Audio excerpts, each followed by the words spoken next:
What's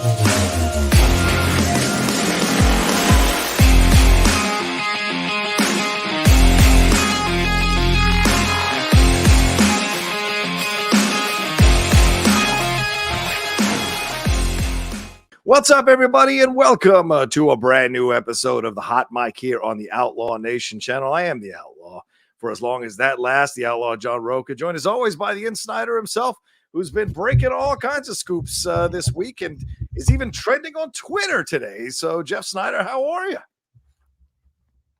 I'm good, Johnny boy.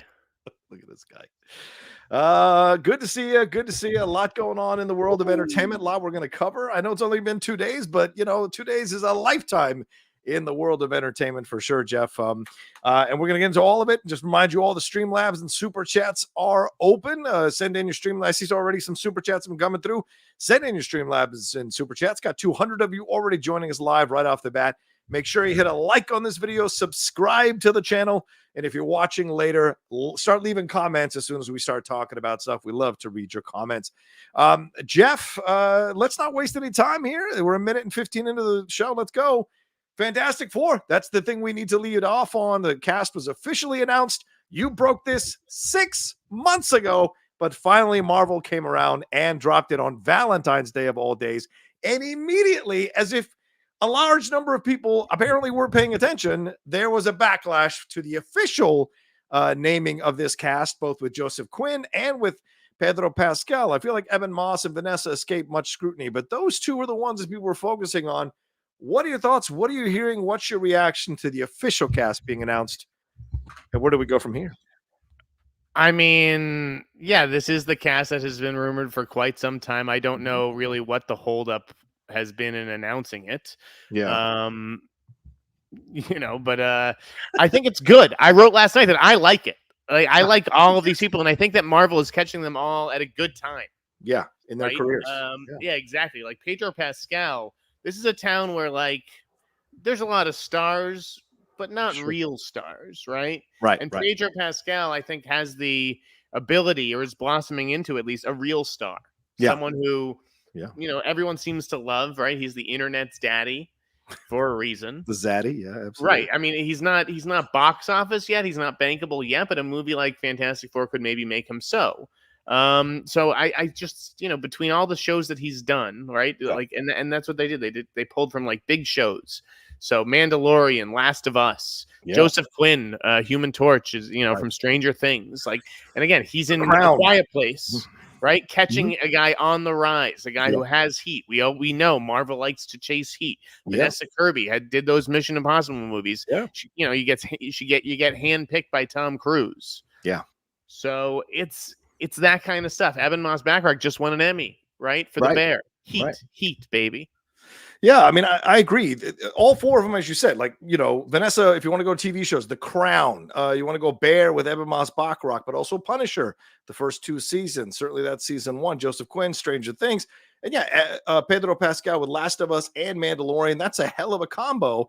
I saw some people posting the cast from the Tim Story ones. And look, I'm not one to denigrate many actors, but if you're really comparing the casts, the current cast is a cast that's carrying a lot of weight, a lot of awards. Vanessa Kirby being Oscar nominated, Evan winning the Emmy, Pedro getting nominated numerous times for his work on both of those shows, and Joseph Quinn, an up-and-comer, as you said. So this is a great, stacked, talented cast that is capable of much more than collectively than any cast we've had before. Honestly, collectively, much more talented, in my opinion, and capable of exploring more of the nuances, the emotional complexities of these characters. And that excites me when I look at it. Right. And it's no offense to Kate Mara, who I think is a good actress. Sure, absolutely.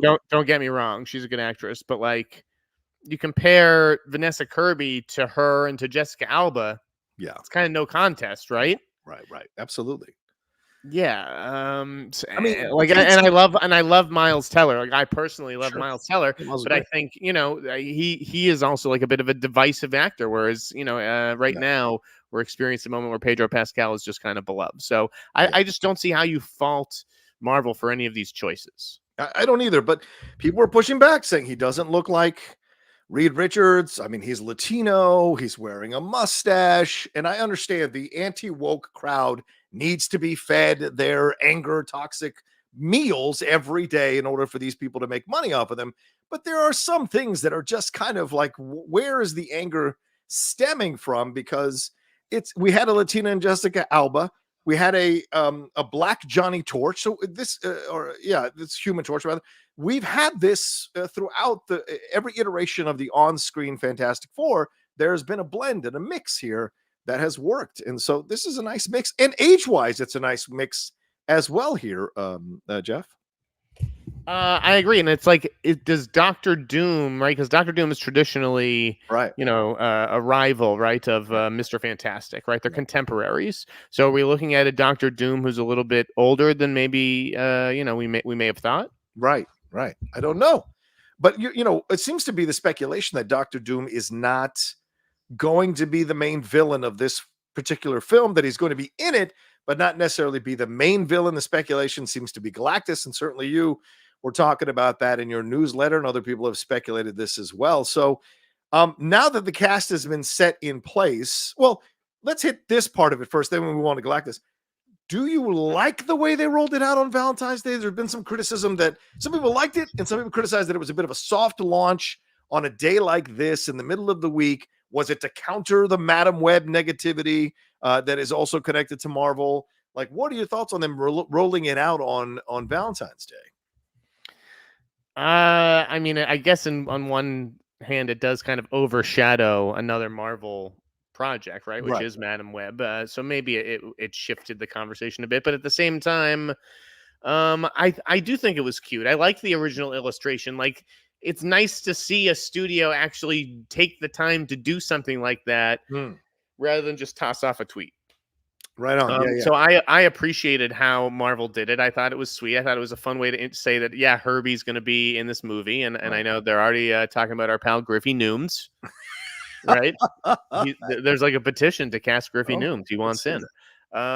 So I heard some people think that your Jack Quaid gaff might have been Herbie, the voice of Herbie. Jack Quaid is the voice of Herbie, possibly. No. Honestly, I listen. I honestly just fucked that up. I will come clean. Takes a big man to admit it. I respect. Of course, someone gives you the initials JQ or whatever it was. And you're like, oh, Jack Quaid, but then it's like, but he's already doing a superhero show. I didn't even piece together Joseph Quinn, because for some reason you just think of that guy as like, that's Eddie Munson. Yeah.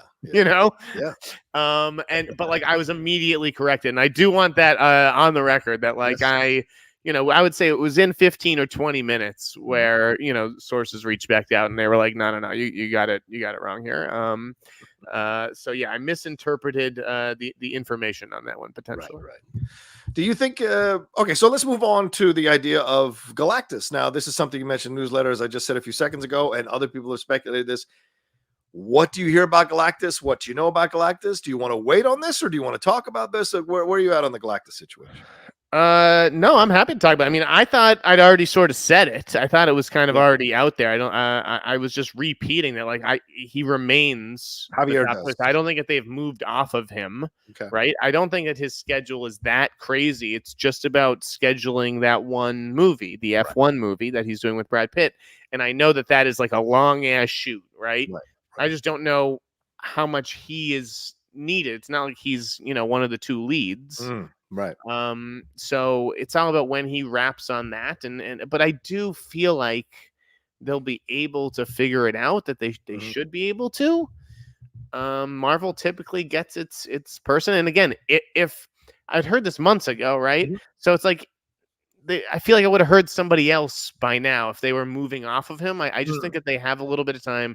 They're going to try to make it work. Until they're not, maybe, Boris could come in an hour from now and say someone else is in the mix for Galactus. I don't know. Right. But from my understanding, Doom won't be cast until the movie's like into production. Yeah. Now, what about I saw some posts as well talking about Silver Surfer, that they're kind of like hunting around for Silver Surfer. I had mentioned there had been mentions of Anya Taylor-Joy. I had mentioned that a couple of my sources said that actually isn't the case, and we just had her announced as being in the new Dune 2, which we'll talk about later on in the show. But so what do you hear about the Silver Surfer stuff? Do you hear anything on this? Are they looking male or female? What approach are they taking? Is there anything you know about the Silver Surfer stuff? I wouldn't say there's anything I know, Okay. right? There's things I think. Okay. And I think that it will be, I think it will be, I don't know. I mean, I thought it would be a woman. I think that they're gender flipping it, but you know, anything's possible if they get the right person. Okay. Right. I think that's all, like, that's what it's all about. I was watching that Patriots documentary, John. Have you started watching it? No. Is it up already? Shit, I didn't know it was out. I gotta start watching. It is. It's so good. But it's like, even if Belichick didn't need a guy, right? If he's the best player on the board, he took him. Yeah. Right. Yeah. And I feel like that's almost like what it is here. All right. So that's what you're speculating. We don't know yet, though, for sure which direction they're going in. But I would agree with the gender flip. I think that makes the most sense, to be honest with you. And it could be interesting in a challenge for them to see how you can weave that in. You know, because right now the only woman is Vanessa Kirby. So right. So Silver Surfer is an opportunity to balance that out. Yeah, a little bit for sure. What do you hear about the date? Do you think they're still going to make the date? Do you think, I mean, putting it up in the same month, do you think that's going to happen? I don't. I really don't. I mean, you know, you think it's going to push? You have 4 movies on the schedule right now, right, for 2025. Yeah, that's a lot. Thunderbolts, which moved up to May 2nd, which I still think that movie's never going to get made, but it's supposedly coming out on May 2nd.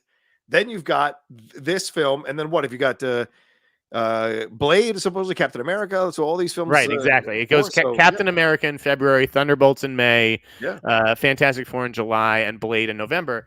And it's just like, why? Like, first of all, it's just like, you can't even believe this, right? Jurassic Park, Fantastic Four, and Superman are all coming out within how many days of each other right now? Yeah, exactly. Like weeks. It doesn't make sense.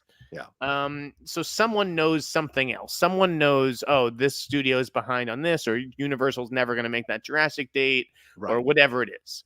But if one were to blink, right? Because these are do or die movies. You can't fuck around. Yes. Okay. I don't think that if you're Fantastic Four, you go up against Superman from James Gunn. I don't think you do it. It's a smart move to move Thunderbolts out of there. I think Thunderbolts would have gotten completely steamrolled by Superman Legacy, but you put Fantastic Four, and I tweeted out, because I've heard stuff behind the scenes. I don't know if you've heard stuff behind the scenes from people on certain sets, and they've said there's a little bit of bad blood between Feige and Gunn, that Gunn has a little problem with Feige taking credit for Guardians of the Galaxy's success, more credit than he thinks he deserves, taking this job, going toe-to-toe with Feige. Now, Feige dropping Fantastic Four in the same month, just 2 weeks later. I thought a lot of people were like, oh, 2 weeks is long enough. Bullshit. 2 weeks later to counter Superman Legacy. That feels like big brother, little brother shit. Or am I completely misreading this and they're totally fine with each other and it's friendly competition? Wait, I'm sorry. Does what feel like big brother stuff? Feige and Gunn. Like, this feel like Feige placing Fantastic Four here to kind of counter Superman Legacy a little bit 2 weeks later. Is this big brother, little brother shit? Or is this like just friendly rivalry between the two guys? I think it is a sign that's like, okay, like, you know, you can go, we understand you're going to go off and you want to make your mark on the universe outside of the Marvel machine. Right. But we're not just going to lie down and let you do it. Yeah, right. Okay. So, this idea of, oh, we want everybody to succeed. It floats all the boats. It's bullshit. There's still competition. They're still at each other's throats a little bit. Yes. Yeah, I think so. Yeah. I agree. Okay. So we'll see. We'll see how that goes. Which one do you think will move? Do you think Legacy moves, or do you think Fantastic Four moves? I think it's Fantastic Four. I think that I look at that November from 2016, right? Where Marvel released Doctor Strange. Yes. And then Disney released Moana, I believe it was. Right. And I think that you can get away with, moving Fantastic Four to April. I know that it doesn't, November. It doesn't feel like a November movie necessarily. Right. But, I mean, I guess Doctor Strange did because it has a little bit of like the Halloween to it. But it was after Halloween. So I don't. I don't know. But you have Zootopia 2 coming in at the end of November, so Disney could pull off that 1-2 punch. Yeah, because Blade is just. You're telling me Blade's gonna be ready in time? no, hell, I mean, it no. could be in theory, given how short we're seeing with some of these, turnaround times, but like, it doesn't seem like it's ready to go, and it doesn't seem like it's a priority. Yeah, I mean, look, you've got Captain America in February, then you got and a lot of work to do on that, John. It's not like right. That's not like all but done. There's a lot of reshoots, and we're we're just about a year away because we just crossed the 14th. We're about a year away from Captain America: Brave New World coming out, and there's even just recently as this past weekend, Mark Ruffalo at the Santa Barbara International Film Festival saying that the Hulk is in this, and then they have to come back and say, well, no, he was saying he was excited for Captain America. He's not, but the Hulk is not in this, and so there's confusion even on that end from some of the actors. Are they misspeaking? Are they not misspeaking? And then you go into the summer here. You got Fast X on April 4th, Thunderbolts May 2nd, Megan 2.0 May 16th, the Mission Impossible film, the 8th one on May 23rd, Elio, How to Train Your Dragon, Black Phone 2 in June, and then Jurassic World, Superman Legacy, Fantastic Four, Batman coming up in October. So this is already stacking up to be a crazy fucking 2025. Zootopia 2, Wicked Part 2, Avatar 3. All that's how we end the year. So there is a shit ton of these great tentpole films that are going to be slamming into each other. And how can I say this? Like eating into each other's box office overall. Yeah. And that's the thing. You can't allow, these are such big swings. You can't like risk them getting cannibalized by competition. Yeah. And so you can't, you just have to spread it out. Yeah. You can't, gone are the days, right, where there's going to be 2 major movies releasing in a weekend because it's like the margins are so thin now. You need the space to yourself. And I think that we saw that last summer, right, with Mission Impossible and Indiana Jones, both of them. Yeah, got destroyed. Right, exactly. Well, do you think it would move back to, do you think it would move down to the Blade spot if Blade doesn't go? I mean, you're still going up against Wicked Part 2 and a little bit later Avatar. So do you think that would be the move if they were to move? Do you think they'd move it down to November and then move Blade into 2026 if they're even going to make that? That seems like the play to me. I think, I guess it's all about like that Coogler movie too. Like when does that come out? Because you don't want Blade coming out too close to that necessarily. Yeah, good point. Absolutely. All right. Anything more to say on this Fantastic Four stuff or on this Marvel? No, I think we can move it along. Okay. All right. All right. Let's see. Where else would we move along here? What are you feeling right now? Do you want to talk about the Anya Taylor-Joy controversy, the Dune 2 reactions? You want to talk about that, or is that too early in the show? No, we can talk about that. Spoiler alert. Anya Taylor-Joy is apparently in Dune 2. I have not seen the movie yet. Have you seen it yet? No, I see it Monday. Okay. And apparently it's just cool that we know this. It's not a big deal. Like she showed up for the red carpet, but it's like, I didn't know this. Yeah, neither did I. And maybe it was rumored a while ago, but I wasn't paying close attention to it. Would have been a cool surprise. Nothing can stay a fucking surprise anymore. And that's the problem. Things need to be able to stay a surprise if they get to a certain point. Okay, it's one thing to scoop it when Anya Taylor-Joy is in negotiations to join it. Like that's fair game. But if they've kept it under wraps for like a year and a half or whatever the fuck it's been, and now you're 2 weeks from release and you're starting to show it to people. Yeah. Once it's starting to show to critics, that's just a spoiler. Yeah, that's true. 100%. Yeah. But Variety has a history of doing this, right? I think of Harry Styles in the Eternals film. I think of some other places where they've kind of released stuff. Is this where Variety is kind of now moving down in terms of the way they approach these spoilers into like YouTube channel territory and into these people who have their blogs and their websites down here? Or what is the protocol with a situation like this, especially from a publication like Variety? Should they be spoiling this kind of stuff? And look, I get it. Anya Taylor-Joy is the one who revealed it on the red carpet. So I imagine she was told she could reveal it by the studio, and then Variety ran with it maybe to get ahead of everybody else. But still, isn't there some semblance of respect for the audience that you have to have, or is it about spoiling shit? No, it's about clicks. If you're Variety, I mean, listen, I like a lot of people at Variety. The trades aren't always as bad as I make them out to be on my Twitter feed. I mean, and I do at least give these people credit. You see me tweeting stories from the trades. You don't see them fucking tweeting out my stories. Believe me. But there is nothing that the trades won't do for a click. Yeah. That's the truth. That's a fair enough. Fair enough. I mean, they are going so far outside the bounds of traditional trade coverage these days. Yeah. I mean, in terms of covering national tragedies. Why? Because it was on television. Yeah. Right. Well, they interrupted some daytime show and they cut to it, and so from that point of view, we need to talk about and it's just like what? Yeah. Like your Variety, you're not CNN. Like that Russian leader, Navalny, or the Russian opposition leader who was murdered.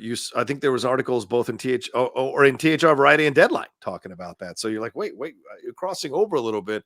What's the approach? But yeah, I guess so. Now, what about these reactions, Jeff? Been pretty positive reactions, pretty much across the board from numerous critics. This doesn't feel like superhero reactions. This feels like legitimate reactions to this movie with some of the language that they're using in talking about the film. Across the board, it seems like this one is an absolute masterpiece. This one has landed the plane well, and people are going crazy for it. So are you putting a lot of stock in some of these reactions because they are people you may know and trust or not? About what with regard to Dune 2, for Dune 2, Dune Part 2. I no, because I've first of all, it clearly looks better than the first movie. Yeah. I was not a big fan of the first movie, which again had to do. I'm not a big sci-fi guy or a fantasy guy, and with world building and all kinds of weird fucking names and rituals and customs. So he says this as a Jewish guy, but all right. You don't got traditions. It's just not my bag whatsoever. But this looks just like way better. This doesn't look like a boy trying to be a leader. This looks like Timmy's really grown into that role. Yeah. I mean, you're finally going to get some romance there, right? Because Zendaya was barely in the first movie. Yeah, true. I'm pretty sure. I mean, I may have even fucking fallen asleep during that first movie. Like, it was so long. I've heard this one's really long too, but I've heard great things. Like, it really is like the Dark Knight or the Empire. Like, it's really earning that sort of second film in the trilogy comparisons. And I am looking forward to it. I am going to see it next week.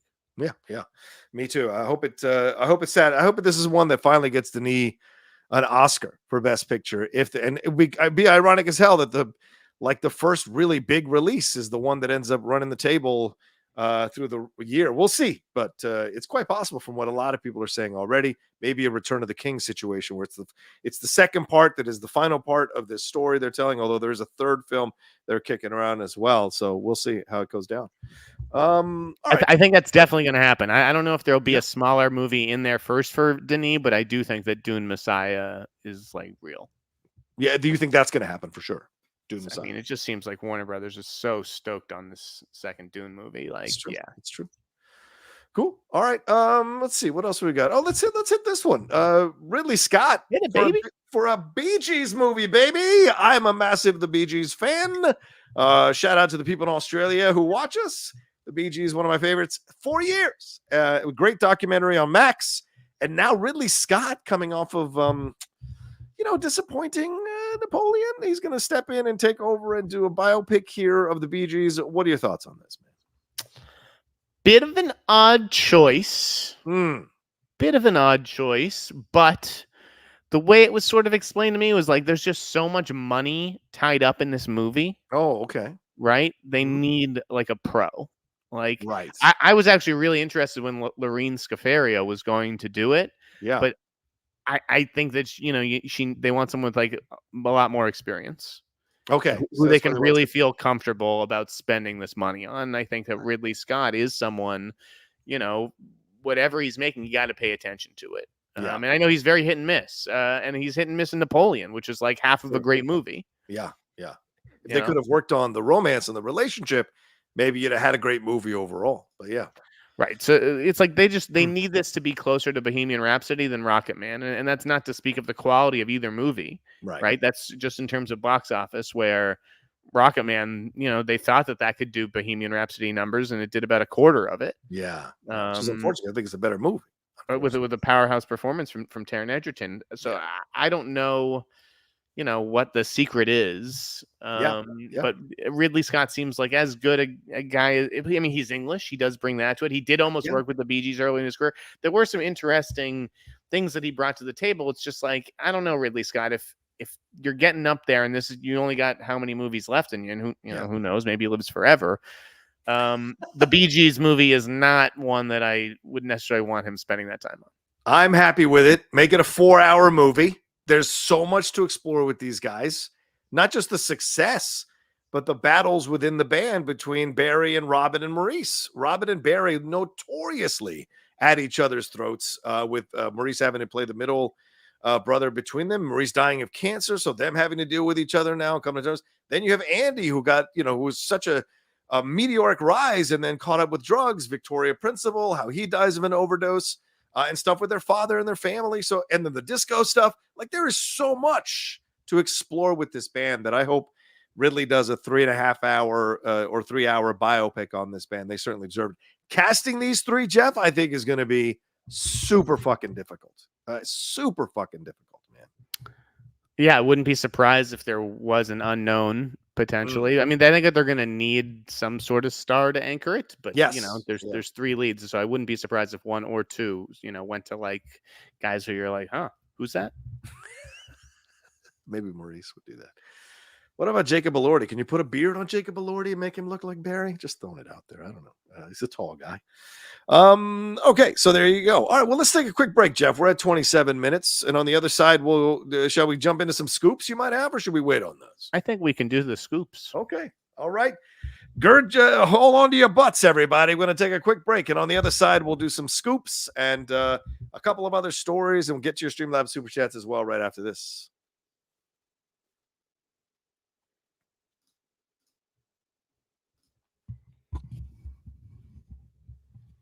All right, let's do it, Jeff. What do you got for us, scoops wise? And brought to you by the Insnider. Subscribe to the Insnider, his newsletter over there. Okay, let me just press the button here. Publish now. Do premium free. Make sure that everybody gets it. Except me. I still am waiting for my access to this thing. All right, one day I'll figure it out. All right, it's out. It ain't that hard. We have some exclusives to break here on the hot mic. First up.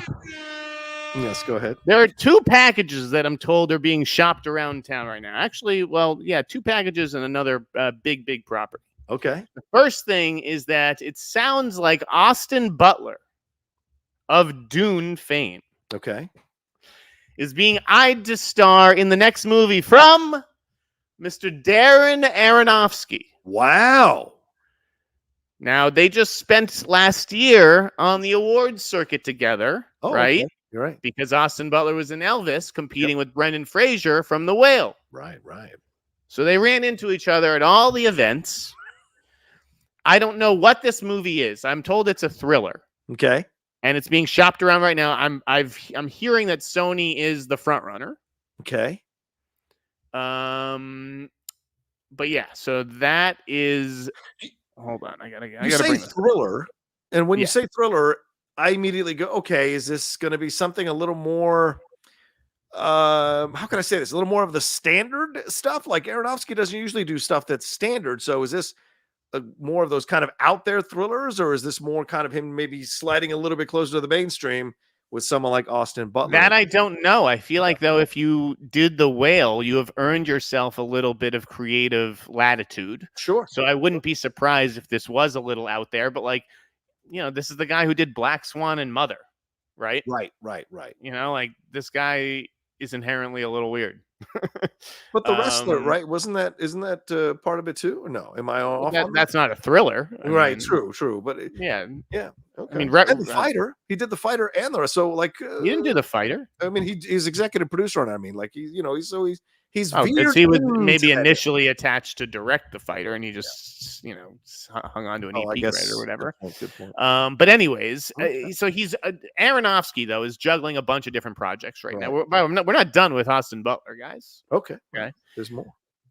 There is more. Okay, so Austin Butler also in negotiations. I can confirm. I think Daniel Rickman broke this a couple weeks back. Okay. That Austin Butler is in talks for a role in Eddington, which is Ari Aster's next movie. Wow. But it's a small. That's a small role.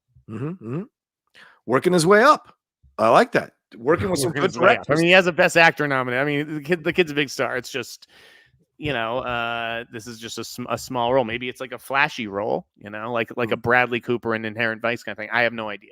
Well, I've heard he's incredible in Dune Part 2. So, if you're going to shake off the Elvis stuff, this is, you want to go work with these directors, right, who are, much more artistic and nuanced and whatever, and as they approach their subject matter and their material. So it challenges you as an actor, and people stop seeing you as Elvis and start seeing you as Austin Butler, the actor. That's the way to go. Right. Yeah. So those are the two things that Austin Butler, I think, is lining up. Right. Aronofsky, I'm pretty sure this would be next because the Elon Musk thing is a ways off. Yeah. Right. That's not happening. Like, that still needs to be written and all that. And then the other movie, Emperor, I think, which is something that World of Real had mentioned. I don't know quite what the hell that is, but someone wrote in and said that it's getting a little bit more expensive and the financing's starting to become a little shaky. Right. Now, this is a project, though, when you have a kid like Austin Butler attached, right, all the studios are interested. Like, this is a compelling package. Right. Now, the other package that I'm told is going around is a reunion between one Julia Roberts and Sam Esmail, who did Leave the World Behind together and Homecoming. Oh, interesting. Okay. Yeah. This one, I don't really know what this is. It's probably another thriller, but it's called Panic Carefully. Feature or straight to believe it's a feature. Believe it's a feature. Okay. And I think on that one, Netflix is obviously interested since Leave the World Behind did really well on Netflix, right? Julia Roberts, like Adam Sandler, is the sort of like star that appeals to like multiple generations. Yeah.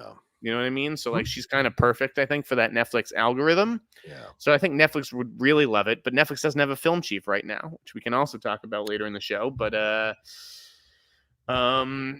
so it's Netflix, and then Warner Brothers and Paramount are also interested, and they're offering theatrical, right? So it's all about same thing that Jake Gyllenhaal and Doug Liman face, which we can also talk about with Roadhouse. It's do you take more money, right, and do a streaming release, or do you take less money so in order to get the theatrical release? It's weird how it like works like that. Yeah. But it's because, you have to throw the marketing costs on top of whatever it costs, to make the movie for theaters. Right. Now, do you see, is there a director for this, or is it just they're being paired up, but they haven't quite found a director for this one? I think Sam would direct. Wow. I mean, he directed Leave the World Behind. Yeah. I thought maybe he might just, EP this and start doing some stuff with Julia that he's kind of controlling here. Okay, that could be interesting. All right, so what did you want to say about the Roadhouse thing? Is there more to say on that? The Doug Liman story that broke this week about why don't you set that one up while I tweet this story out? Sure, absolutely. So yeah, Doug Liman, it came out from numerous sources that apparently the reason they were able to get the budget as high as they got for Roadhouse was because the deal was that it was going to go to streaming. So they gave them more money to spend on the movie. And so the deal was that it would go to streaming instead of going theatrical. So all these people, including him, who was upset, it seems to be a little bit of a performative situation for him, which is pretty surprising because I haven't known him to be that kind of guy. So it's a little surprising that he'd be a bit performative about his anger that this isn't going theatrical, because you clearly were happy with the budget and the extra money. So how can you now claim that you're upset it went to streaming when that was the situation all along? Don't tell me the line producer, hid the money from him and kept telling him he's okay, he's got extra to play around with, right, Jeff? Or is this more a matter of wires getting crossed here? This sounds, I don't know like what Joel Silver told Doug Liman or whatever. It seemed like Doug Liman was aware the whole time that this was a streaming release. Yeah. Again, I believe Tatiana Siegel's report where it's like they had that option and they took the money, as most people do. So it's like, this is just kind of creatives sort of whining about wanting to have their cake and eat it too. Yeah. This is the deal that you made. Stand by the deal that you made. It may not be the deal that you want. Yeah. but them's the breaks. Now, do I think that this would do well in theatrical? Yes. Oh, 100%. Is Amazon potentially making a mistake? Yes. Like, and maybe that's why they're bringing it to South by Southwest to see how it fucking plays. I mean, they could still pivot potentially, but if it is just streaming, like, that is the point of Prime Video. It's to fucking have movies that people want to see, not just the junk that isn't good enough to make it to theaters. Sometimes it has to be a good movie to get people to sign up. Yeah, that's true. That's always the balance there with those streaming services.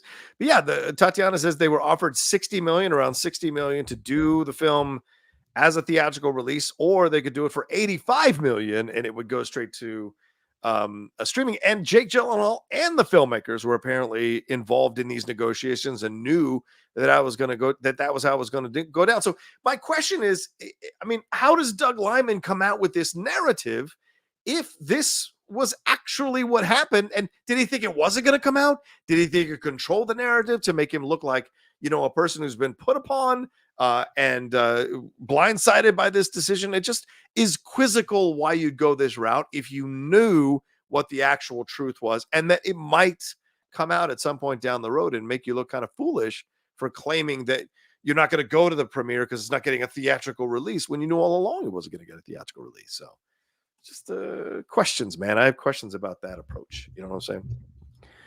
I completely do. I mean, it's not, and I know that some people, I think, on who worked on the movie are a little bit upset. They're a little ticked off with Doug Liman, right? And they're like, dude, you're not going to stand by this movie. Like, who gives a shit where it's fucking released? Like, that's out of your hands. We can't control that. But, like, honor the people who made the movie. And I think that Doug Liman, maybe he'll come to his senses and realize, like, this isn't, maybe the best look and it doesn't endear him to executives. I know he has a bit of a reputation for being difficult, but you know what? A lot of talented people do. Yes, they do. Yes, they do. I do want to circle back on one more thing to finish off the Marvel discussion from a little bit ago. You tweeted this out that you thought the reports about Mahershala Ali leaving Blade were bullshit. Can you clarify that a bit more? Because that was in Variety. So can you clarify what was in Variety? What was in Variety? That it was it was saying here that according to a report from Variety, Blade star Mahershala Ali was ready to exit the film over these script issues before, but now it seems like it's ready to go. But wasn't that old? Isn't that a really old report? Ali seems to be happy with Green's new draft of the script. Is that the thing? Is that still the course? Is what I'm saying. Still the case. Still the case. Well, I mean, that Variety report is old. They brought in new writers. No, but you just reported that or it's saying here that you reported that you think it'll likely be pushed to 2026. I do. Because they're not. I don't think they'll release 4 movies a year. There's no need to release 4 Marvel movies in a year. Fine, but do you think Mahershala is still fine where he's at with the film? Yes. Okay. All right. I mean, when you say fine with where he's at, like, I'm sure he's very frustrated with the whole process. People were saying that he hasn't left the film, is what I'm saying, and you're saying right. People are morons. Okay. All right. I just want to make sure that's clear. I mean, I don't even understand that. He's gonna leave them film. Did he leave it? I don't understand. He's gonna leave it. How do you know this? Did you talk to him? I don't know, man. Everyone's got their sources, bud. I don't know. It's just like, I don't know, man. There's news. News has to happen first. Then it's news. Yeah, that's true. That's true. People are like, I don't know. Okay. I'm sure I'll get that comment thrown back in my face. Yeah, I mean, this is the distinction. Anything else you want to say on scoops or rumors? Should we move on? Yes, no, there's one more in the newsletter. Break it down, man. If you'll subscribe, guys, there's another property that is being shopped, and everyone is making a bid on it. Ooh. Do you want a clue what that is? Sure. Do you want a clue, Professor Plum? Yeah, go ahead. Yes. That's the clue. Oh. So clue? Is that what you're trying to say? Okay. Yeah, Johnny. Hasbro is shopping the Clue rights. Okay. And I'm told everyone is interested except for Apple. Oh, well, I think that's to me is the greatest mystery of all. Why is Apple not interested? Yeah. I think Apple's holding out for that Guess Who movie or that Hungry Hippos limited series. Yeah, it could be that they've got separate deals with other games manufacturers, and with Clue, they may not have a deal with that particular games manufacturer. So it's very possible. Do we need a remake of Clue, Jeff? Is it really that interesting of a film? If you made it a horror film, then maybe I might be interested. It's not a remake. It's the rights to the Clue board game. It has nothing to do with the fucking Clue So movie. they're not going to redo the movie. They're just going to do a movie. Maybe they'll do a movie, but it's not. Yeah, it's not necessarily a remake. Someone is going to put their spin on it. They can do whatever they want. Yeah, fine. That's fine. Okay. I don't know. All right, fine. Make it a horror film. That's my thing. But all right, fine. All right. Are you still sending that out? No, it's out. I'm just, okay. Yeah. Well, let's talk about the Jennifer Garner story. I'm very curious on this. Ben Affleck, who is riding high off his Dunkin' Donuts commercial, they released like a 4.5-minute mini film about it. I hope you guys got a chance to see that a couple of days ago. But now you're reporting that Jennifer Garner is in talks to join Matt Damon and Ben Affleck on the film Animals, and Ben Affleck, of course, and Jennifer Garner famously fell out, famously not together anymore. Jennifer Lopez's movie is out on Prime Video celebrating her romantic love of Ben Affleck. So bringing in the ex-wife to be a part, is this a very secure relationship now? It seems like, since Jennifer's coming in. What are your thoughts on this? Well, again, I made a whole thing to do about it because it's not like these are like two exes who don't talk to each other. Yeah. Okay. They co-parent. Right. They co-parent 2 kids, and they have successfully for 18 years. And I think there's a lot of love and respect between them. Clearly. Clearly. And so it's like, I thought I broke it down well last night. It's like, if you're making a kidnapping movie, right, and you're trying to find a mom who's a great mom and willing to do anything for her kids and willing to do anything to get them back, and you've been with this woman for 18 years, and Netflix loves her. Yeah, does. Yes. Right? Yeah, absolutely. It's like, okay, let's try this. Plus she gets to be around, and like, maybe it could make the whole co-parenting situation even easier, or maybe it makes it harder. I don't know. Now I have been, after I broke it, right? Yes. And it was too juicy. I couldn't give people, once I got enough sources on it, it was like, okay, we got to rock and roll on this. I've heard I ruffle a lot of feathers with this story. Oh, really? Okay.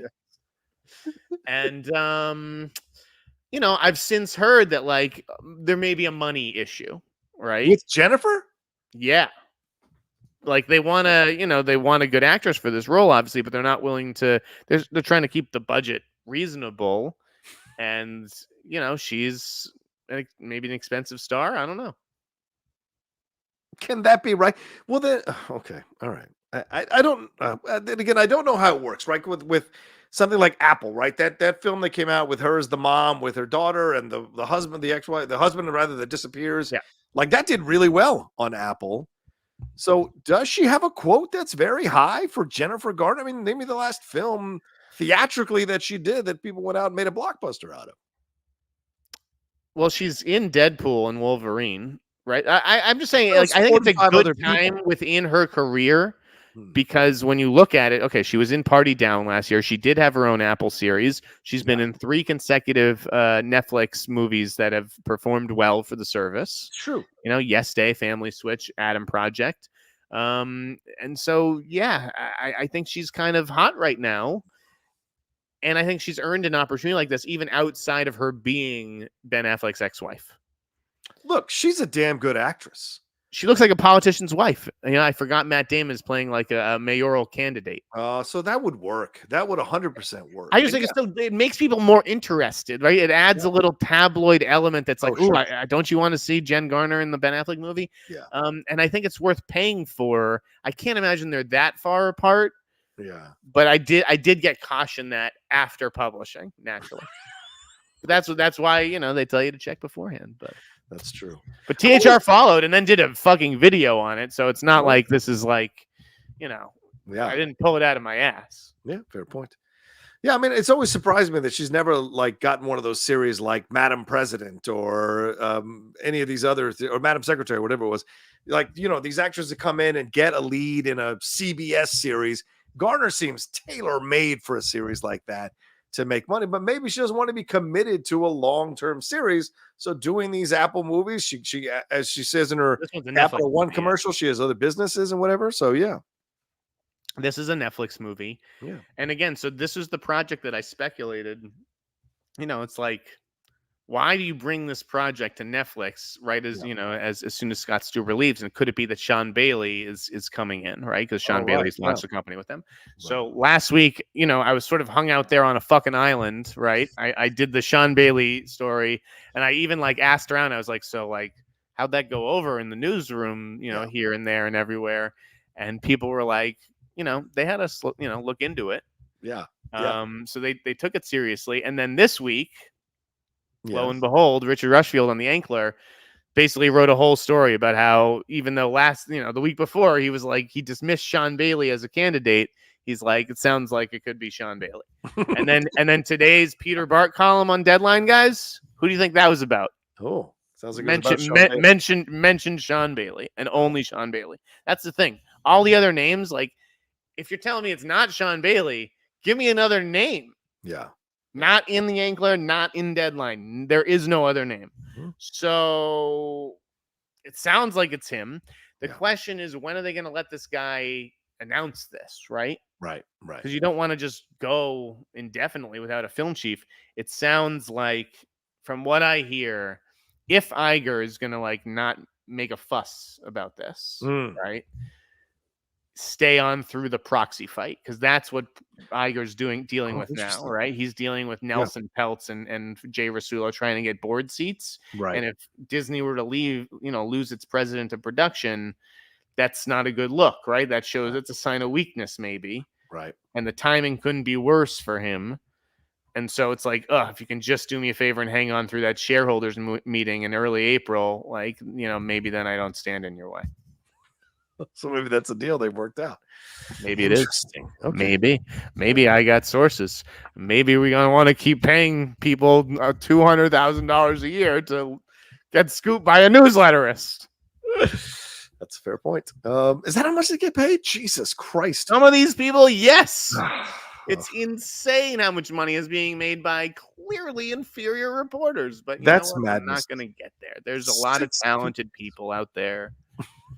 You should stop bitching about it on social media. But then again, maybe that's your game and you're playing your brand that way. Do as you like. I'm just saying. I don't know what to do. Listen. You're proud of what you're building. Aren't you proud of what you're building? I am. But then you'd have to, you'd have to kill it if you went to work for another. Unless they want to buy it and slap some fucking ads on it. I don't know. I know I still need a lot more subscribers, to be where I want to be. Things are going well, but so you keep telling me there was definitely a period, with last week, 2 weeks ago, where it's I'm really things are slowing down. Yeah. But you just have to get over a certain hurdle and like I said, stick with it. And that was what everyone told me. It's there are going to be days when you're just what the fuck am I doing this for? And banging your head against the wall, and you just have to stick with it. That sounds familiar. Yeah, I know. You're right. You have to stick with it. Yeah. And I'm not seeing the returns you are, for sure, but I still stick with it and do the things that I'm doing. But that's very front-loaded sort of balloon payment at the front because of people getting annual subscriptions. And so it's just you got to make the money last. And it's so funny when I'm doing Perry's show today, right? And there are people in the comments being, can you get a load of Jeff charging for his reviews? It's yes, I have to charge for my reviews because other writers get paid by outlets and editors. I had an outlet and an editor who stopped paying. And if you pay attention closely to certain websites I may have worked for, I sense you're going to see some changes happening soon. I would like some of that money back for sure.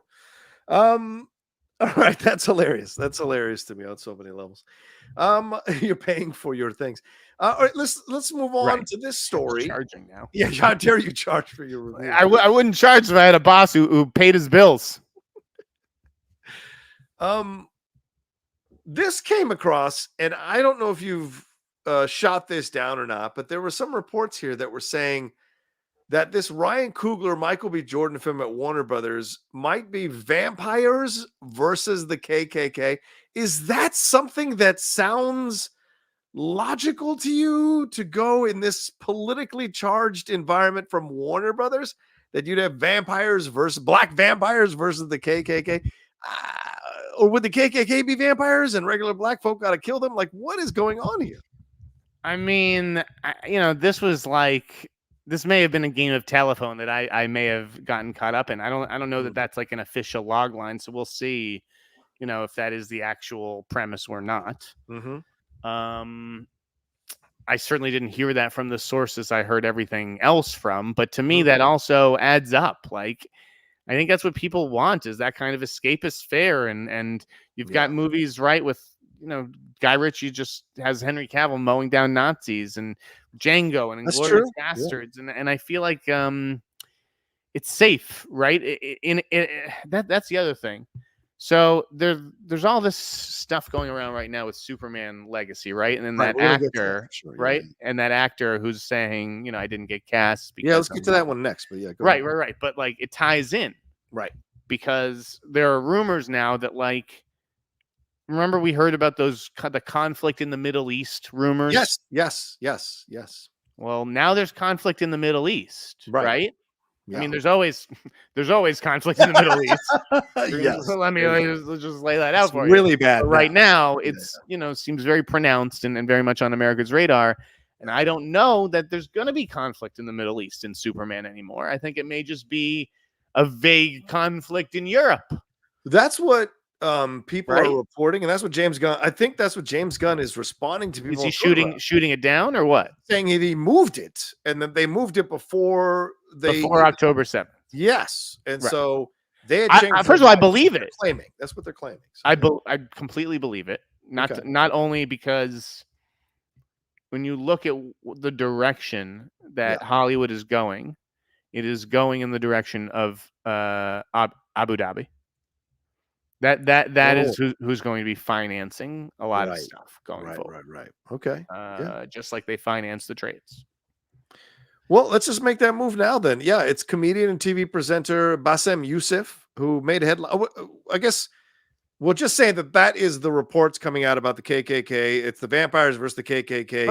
But what I'm getting at, John, with that, right, is okay, it's setting in the Middle East. It's too hot button, so we need to move it to some vague fucking European country or whatever. But like the KKK is one of those groups that everyone can sort of root against in a sense. Maybe not everybody in this country. I was just going to say, I don't think that's the truth anymore in this country. Generally, moviegoers, I think, like to see the KKK get their comeuppance, which is why Django may have been Quentin's most successful movie. Yeah, true. I definitely think there's something to that. And it would be pretty cool to watch the fucking KKK get killed by vampires. I agree. I don't think you need to be a vampire to kill the KKK. Or the KKK, the vampires. I don't even... That would be interesting. That would be fucking interesting. Because then you could drive a stake through the heart of the KKK. Well, and you're telling a narrative that this hatred of black people has been around for centuries, passed on through something like this. It'd be very interesting to explore, and not just black people, obviously Jews and everybody else that KKK supposedly hates. So that could be an interesting thing to explore, that it's a generational thing that's been going on for centuries. All right, but let's move on to this story here. As you mentioned, the Superman Legacy story. Comedian and TV presenter Bassem Youssef made headlines earlier this week by telling Salon that he believes he was cut from the upcoming Superman Legacy movie because he spoke out about the conflict in Gaza, specifically in a viral interview with Piers Morgan this past October. However, a source close to the production disputes Youssef's timeline, telling IGN, this is what I'm reading right now from IGN, that Youssef's character was dropped from Superman Legacy well before the Piers Morgan interview. And James Gunn retweeted this article and said, this is accurate. So throw this on top of the pile of all the Superman Legacy stuff. So this is yet another thing that he has to shoot down on social media. What are your thoughts on this? Because certainly with the Melissa Barrera situation and other stuff popping up, recently we had a politician win an election recently, and a bunch of pro-Palestine protesters jumped onto the stage to confront him. And so certainly this is a very charged time with this situation that's going on, the horrible situation that's going on there. So do you believe James Gunn in the situation, or do you believe Bassem Youssef was trying to maybe fudge the details a little bit in order to get attention for the situation? Yeah, I don't think that Bassem Youssef was offered a role Okay. right, and received an offer and had that offer pulled by Warner Brothers. Okay. Okay. I think it's like James Gunn said, where it's like, yeah, I talked to him about a role, and Right. maybe he thought, oh, I'm gonna have a role in the new Superman. Right. But then the script changed, and yeah, you're not gonna have a role in the new Superman. Yeah. I think that's I do believe James Gunn on that one for sure. Okay. Yeah. I'm sure that script has been undergoing constant changes, and yes. and I saw today that like Millie Alcock had signed, some letter that was pro Palestine, which is fine. And the letter included, though, the phrase "from the river to the sea." Now, I don't know if I really cared about this stuff. Yeah. I think you could lead a campaign to have Millie Alcock fired from Supergirl for that. But you know what? It's like it's not even worth the energy. So I just think a phrase like that, it's this coded language, and celebrities don't even know what the fuck they're signing these days. What the like? There's no need for you to take a position. Yeah, that's why, honestly, as vocal as I've been on certain issues, and as willing I've been to take the hits or the praise for my stance on certain things, this is a situation that I personally as knowledgeable as I am about that situation over the years, I don't have enough of that intrinsic knowledge about the situation that's bone deep to really take a position on this. Other than I feel terrible for any of the innocent Israelis or Palestinians who are caught up in this battle that is going on, and it's so. And that's who the battle's ultimately between. And I don't understand why we need Hollywood actresses, declaring their allegiances. That is divisive, and that is not good. Divisive is not good for business. Yeah. And it's like you're not helping yourselves, guys. I'm just like, this isn't even.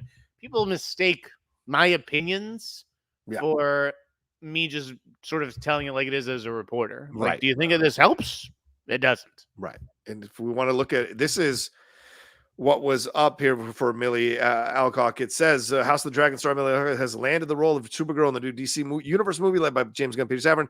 It is especially notable that Alcock has been vocal in her support for Palestinian liberation. As you said, she, along with thousands of other Australian actors, signed a letter in December of last year urging Prime Minister Anthony Albanese and leading arts institutions to support a ceasefire in Israel's withdrawal from the Palestinian territory. So, yeah, as you said, you got to read the next sentence. The letter, which included the phrase "from the river to the sea," gained support from notable figures in the Australian arts scene. So, yeah, that's there, and that seems like legitimate reporting, Jeff. So, how does James Gunn confront that? Does it have to come to the American shores and be picked up by American publications for him to have a position on that?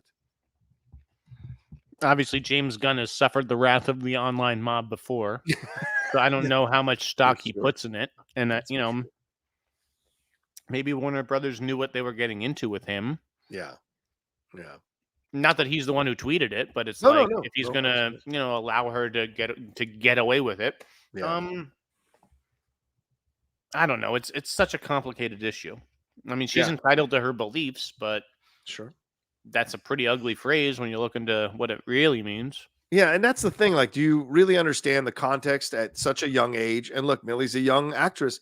Do you really understand the centuries-long implication of that phrase and what it ties to and connects to, and what it implies? And do you know how this phrase has been used by certain people throughout the history of this conflict? So you may agree with the context of the phrase within the limited amount that you read it in a letter, but without doing the research to understand how this echoes into many decades beforehand, I think is a dangerous situation. I agree. Yeah. All right. So, okay. Should we take a break? Yeah, let's take a break here. And then on the other side, we'll hit some Streamlabs and Super Chats. You guys have been great to send them in. Thanks for being patient with us.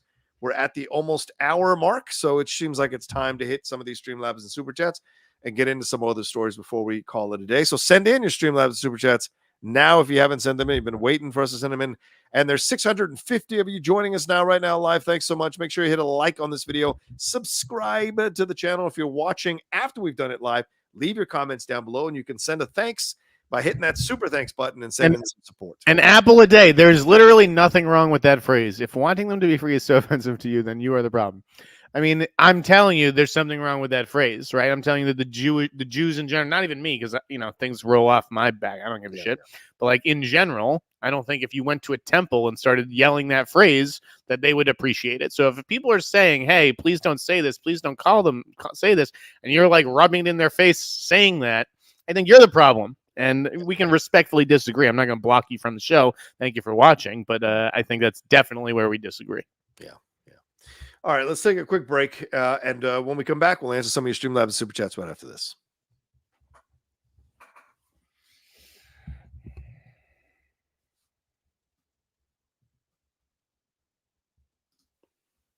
All right, let's get into it here. Let's get some people up here to answer the questions. Optimus Prime Rib, yes, sir. Chances that the Dune 2 reactions are purposefully hyperbolic because of how bad the early 2024 box office has been and got to get us to the theater.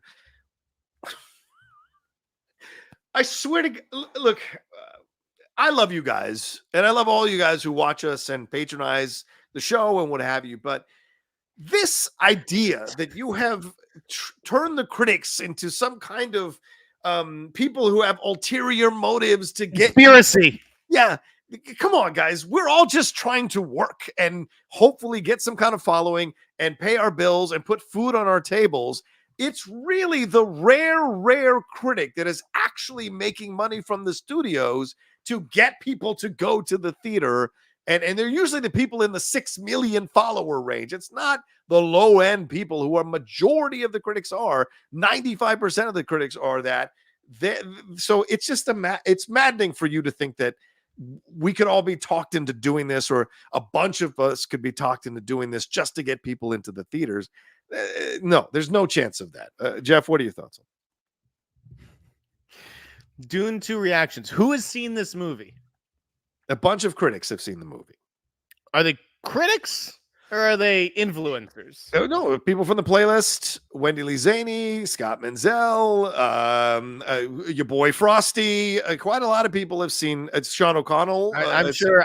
So the junket press. I guess the junket press. The junket press has seen Dune. Sure. Yeah, I don't know that the critics have seen Dune. I think that the junket press has seen Dune. Right.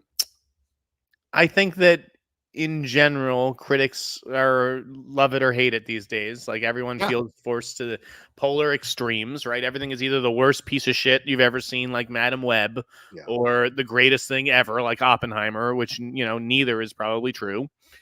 Do I think that critics are like, listen, guys, the box office is down. People have stopped caring about movies. We won't have a job. We really need to sell Dune 2 for Warner Brothers. They need our help. Please. Are you guys delusional? People are flipping for Dune 2 because people flipped for the first Dune, right? And they were wrong to do that. I have been very consistent in my Dune thoughts. Yeah. What do you want me to say? Critics yes or no. Aren't they good these days? Critics aren't good. Yeah, fair point. There you go. Nerds of the round table. Hey, Jeff, do you think Andy Muschietti is still going to do the Justice League, the new Frontier film for DCU as the, quote, secret project? Plus, how many projects are in Gunn's 10-year plan? 34. I have no idea, guys. How many projects are in Gunn's 10-year plan? 30. I mean, I assume that he wants three a year at least. Maybe 2 movies a year and 2 series a year. That's fine. I would maybe do 1 a quarter and mix it up. So you do a movie in the 4th quarter and the 2nd quarter. You introduce a TV show in the 1st and the 3rd quarter. That would sound good to me. So 40. That's a good number. Do I think Andy Muschietti is still going to do a movie I've never heard him rumored to do before, right? Is he still going to do this movie that is rumored to be the secret project? I don't know what we're talking about. You've lost. He's supposed to do Brave and the Bold. Right? Yes. That's what he was announced to do. So now there's another DC, there's a secret DC movie. Yeah. It's all conspiracy that we don't know about. What are we talking about? Can I say this? I suppose I can. I don't. Yeah, I think maybe.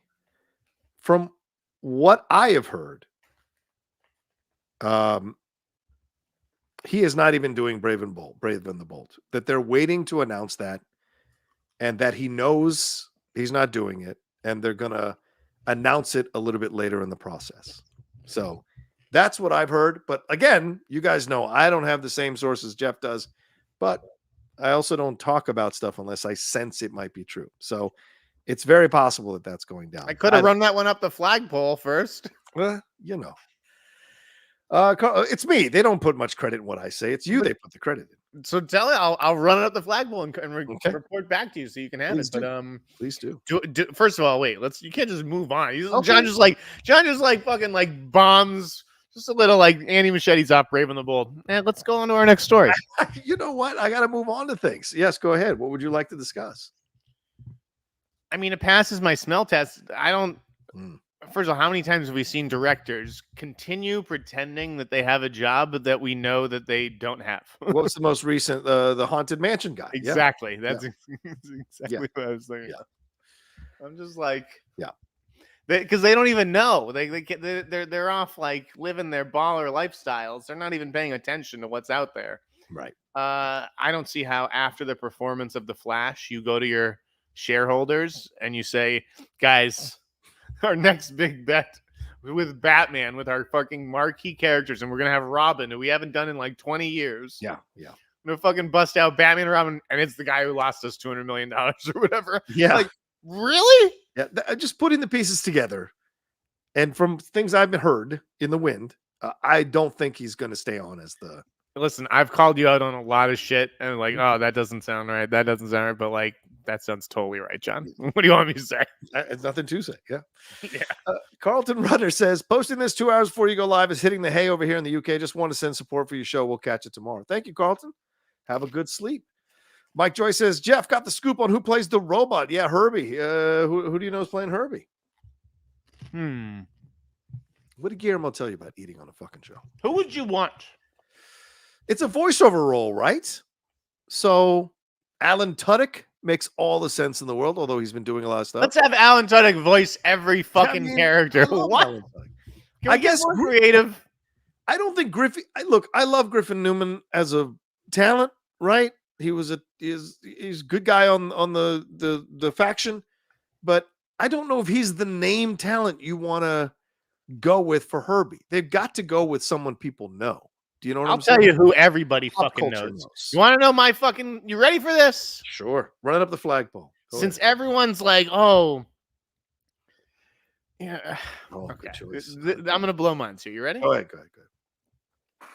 Herbie should be voiced by RuPaul. Fuck me. That's not a bad idea. Shit, that is a great idea. Who's fucking more fantastic than RuPaul? Yeah. Oh my God! Watch the anti-woke motherfuckers. I mean, if you wanted to cast a, is RuPaul trans? No. Yeah, I don't think so. Yeah. But that would satisfy a certain community that I feel doesn't see themselves represented in these comic book movies, and this would be an interesting opportunity to do that. Especially if you're going to set it in the 1960s, right? So having a gay voice be a part of the cast in the 1960s, I think is a great idea. And I love Rue. I mean, we watch her show here in the house. She, Lady Mama Rue, the world talking in Mama Rue-isms. Absolutely. Listen, I don't know Herbie the character. I don't know what function Herbie serves with the Fantastic Four, like comic relief in service of the Fantastic Four. Okay, so this could be like the gay best friend in a way. I don't know.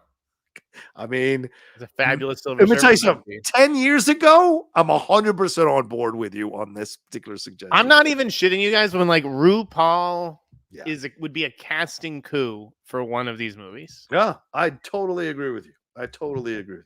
Nerds Around the Table said, Jeff, you said a few months ago about Andy Muschietti possibly doing the new. I don't even remember the rumors that I'm spitting out. Did I say that? That doesn't even sound right. I've never heard that before. Did I say that? Somebody find the videotape. Somebody give me the time. There are things attributed to me that spread across the internet that I'm like, I never said that. I said this? If you guys find the episode and the time code, I will bring it up during this show, and we will see if Jeff can stand behind his words. The New Frontier rings a vague bell. Does it? Like, does it? Muschietti? Did I really say that? All right, let's keep going. Nightfare said, you said this on Christian's show when I asked about Burn Notice. I just had to ask why does your wife hate Jeffrey Donovan? Me. She's not my wife yet. Slow down. We're basically married though, but no, she just doesn't like him. There's something about his face and something about his delivery of lines, and she hated that fucking show because just like me, she's not the biggest Bruce Campbell fan. Although I liked him in Bubba Hotep. That kind of thing. So yeah, that's basically it. So Hot says, is Ballerina delayed 3.5 months away? No news, no trailer, no nothing. Yeah. Do you think they're waiting till the machine starts rolling again in March? What do you think they're doing? I don't know. It feels like it would be done. I don't know what we're waiting for necessarily. I mean, it's a big movie for Lionsgate, which has played a little bit coy with its release dates. Yes. Right? It's like, what the hell's the deal with Borderlands? Right? That Eli Roth movie. They should just bury that. I don't. Well, here's the other thing. Abigail. Yes. Yeah. Right? Yeah. A little ballerina vampire. Yeah. You may have to wait a little bit of time until after that movie comes out. Oh, okay. Because Ballerina to me feels like a September movie. Yeah. An action movie. Or August or September. Yeah. Transition into fall. Yeah. Well, I don't know what the release date is. 3.5 months away. So that would be what? March, April, May. Like, yeah, I don't see that. But August, September makes more sense to me for a movie like Ballerina. Yeah, it's supposed to be June 7th. Borderlands doesn't exist. Yeah, it exists. It's directed by Len Where's Weiss. the round table is just he's pounding me. He's got it. Yeah, he's got. This is where you said it. Show me, baby. Yeah, sure. Find the time. I'm telling you, find the time code in the episode. Walter Mores Mendoza says, what are you guys' thoughts on Letterboxd? It feels like an app for younger cinephiles. Do or would you guys use it, or is it more younger gens? Yeah, it's weird. I don't know, man. I would do it, except like I would feel like the old man. I feel like Steve Buscemi walking around with the skateboard in high school. It just feels weird to go on there. And I know members of our critic sphere, Jeff and pundit sphere, they are on there. I see Hector Navarro on there all the time, and I just would feel weird about doing it. What are your thoughts? I think that if I didn't have what I have, right, the blog spot, right, and I didn't have my own methodology, that would be, it would be like I've been waiting for this my whole life, right? An app where I can keep track of the movies that I see and all that kind of stuff. But I'm just like not someone who goes along with the crowd, no matter what it is. I don't think Rocha is either. No, I zig when other people zag, and I have what works for me. So, and plus, can you do 4 stars or 5 stars? I think you can do stars, but you can do it like out of 4 or out of 5. Like you get to choose how many stars there are. So it's not like Okay, I don't know. I don't know like the different things that you can do. Yeah. I think it's just the 5 stars. I think you have to do it from that situation. I mean, I could take a look, but I think that's how it's done. And look, I think it's great that young cinephiles, it's a weird situation, right? Because young cinephiles getting into it is great, but then you've got this other side of people who are like, I don't watch anything that's in black and white. It looks stupid, blah, blah, blah. So it's a confusing situation. Yeah, Mickey Dosh says you have to do it out of 5. Yeah. That's why I really would never join it. Yeah, fair point. But for young cinephiles, if you're looking, like, I don't even know if I should be using 4 or 5, right? Then it makes sense. I just, so it's out of I've been doing it for so long the same way. Yeah. I don't know. I just would feel weird about it. That's all. I feel like an old man going into the young kids club. Levin Schleiger says, when can we expect the news about Star Wars? I mean, there's a lot coming out already. What new news do you want? We've got Acolyte. We've got Skeleton Crew. We've got Bad Batch that's coming out next week. We've got all kinds of Star Wars news that's already happening. Jeff, do you have anything? The new Han Solo. will be played, but no, by RuPaul. by RuPaul, by Michael Rappaport. Oh my God! Oh my God! Leia, what the fuck, Leia? Hammett and Gaudier says anything on Batman Part 2. Oh, okay. I guess we're gonna move on. Okay. Oh, Batman Part 2. yes. It's been quiet. Yes. Right. Right. It's been a little quiet. Now, part of me has heard that, well, that's because it's not a James Gunn movie. Oh, okay. This is a movie that's under Mike and Pam. Right. Mike DeLuca, Pam Abdi, for those. Right, exactly, at Warner Brothers. So I have a feeling, I think it's like August has been reported as a potential start date there. That feels right to me. It could be as late as September, but I think it will definitely be August, September that it'll get into production by then. So I would imagine we'd start hearing a little bit more around maybe April, May. Okay. All right. There you go. Nightfall Noir says, will Apple ever buy Disney? Will Disney buy Sony? What do you think? I don't think Disney will buy Sony, but I do think Apple has a real possibility to buy Disney. We've seen already so many changes in the entertainment landscape in the last 10 years that we never thought we'd see.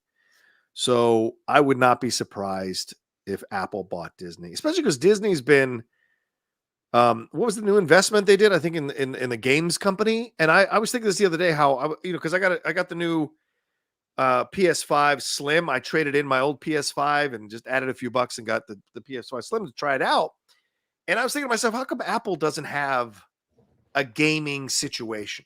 So I would not be surprised if this is all lining up for Apple to eventually not only just do movies and TV shows and the electronics, but also get into gaming, which is becoming a massive thing rather in the world. So yeah, I think that's more possible than Disney buying Sony. I don't see either one happening, honestly. Okay. I just don't see Disney selling itself to Apple. I feel like that would be, it's like, what are you even in this for? Yeah. Right? Is it just to make money and get the shareholders the most value, or you want to run a company and be a player in this town? Yeah, exactly. And I don't see Apple buying Sony. It would come with the PlayStation thing. So you could, I suppose, but I think that I like Sony operating as an arms dealer. But I suppose Disney buying Sony makes the most sense, right? In terms of getting it's a smaller thing. Yeah. All right, Nerdy Mastermind said, Jeff, what fuels your fire to get scoops that aren't based on an IP? Those Austin Butler projects sound cool, but I doubt anyone will rush to a theater to see them either. Curious on your process, Jeff. It's not I think obviously I'll emphasize, if you hear a DC or Marvel or Star Wars thing, that's what you're always asking your sources about. But it's about the people, right? Don't you want to know what Austin Butler is doing that isn't IP? What original projects are grabbing his eye? What is his actual taste, as opposed to just a paycheck role that he can't turn down, for whatever reason. I want to write about interesting people and interesting things. Aronofsky is one of the guys, I was 16 years old, I think, when I saw Requiem for a Dream. Yeah. So he's up there to, for me with the Finchers and Tarantinos, right. And Aronofsky, of course I want to know what that fucking guy's doing. He's brilliant, even when he misses. His failures are interesting. Mother. Yeah, he fucking hated Mother, but at least that's a different kind of failure than, just a shit movie. I agree. I love The Fountain, and I know that's a device. I love The Fountain. Yeah. Love The Fountain. Fantastic 314 says, showing support to the hot mic, also waiting for Jeff to break the scoop for the Billy Jack remake whenever it happens. Who plays Billy Jack?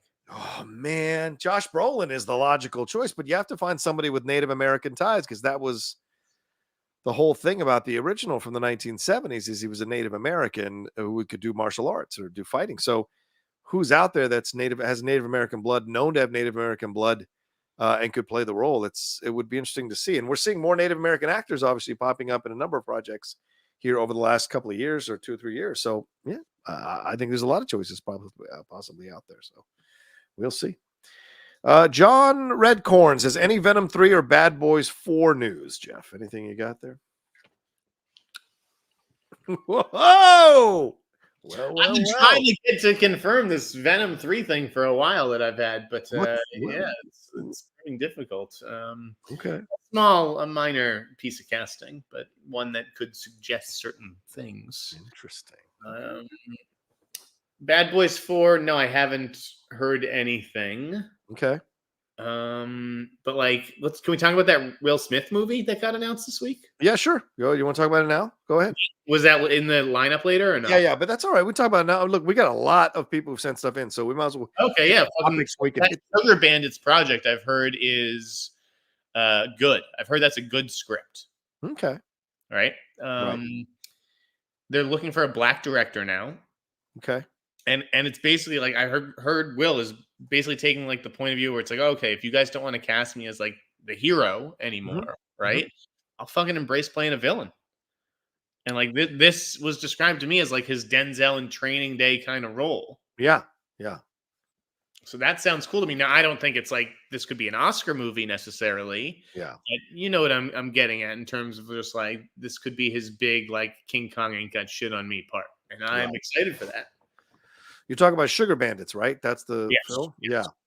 So a Deadline is saying they're hearing it's in the $80 million range, and it's supposed to follow a former Special Forces soldier who joins an elite vigilante squad aiming to wipe out the drug trade in Boston, but soon learns things are not quite what they seem. So, right. Don't you think that, he's going to be running the squad and what they seem, Right. He's the one that's been tricking them the whole time. Yeah. Interesting. Joe Carnahan was attached initially. That makes sense. That sounds like a Joe Carnahan movie perfectly. Yeah.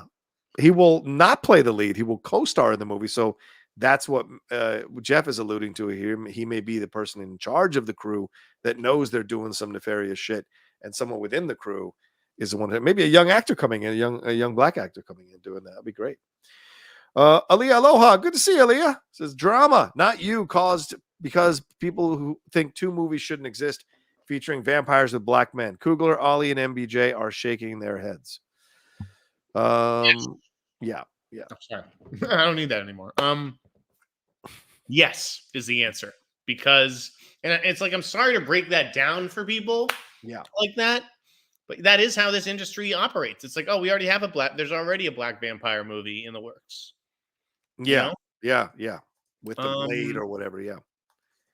I think I got into a similar situation. Maybe it was last year, talking about like the black mothers, like Angela Bassett, and then it was Till, Danielle. Right.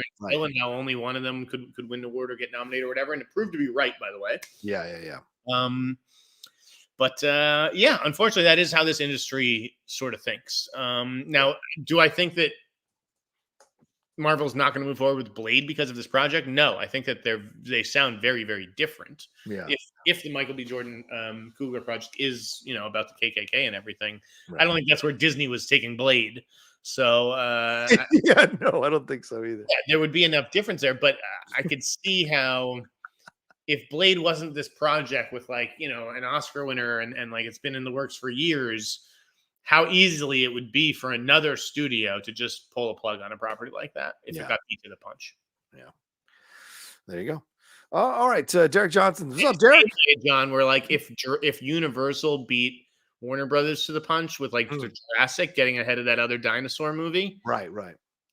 And it was clear that was like what was going to happen. I don't know if you're Warner Brothers. You're like, well, why are we making this dinosaur movie? Yeah. You come out a few months or 6 months after Jurassic. Yeah. Why kill the box office if it was the same thing? Because it's so uniquely different. It's not like releasing 2 psychosexual thrillers back to back. That's you've seen those as standard stuff, but 2 it's when you're releasing things that are so out there, like 2 dinosaur movies. It does affect the box office. When you look at it.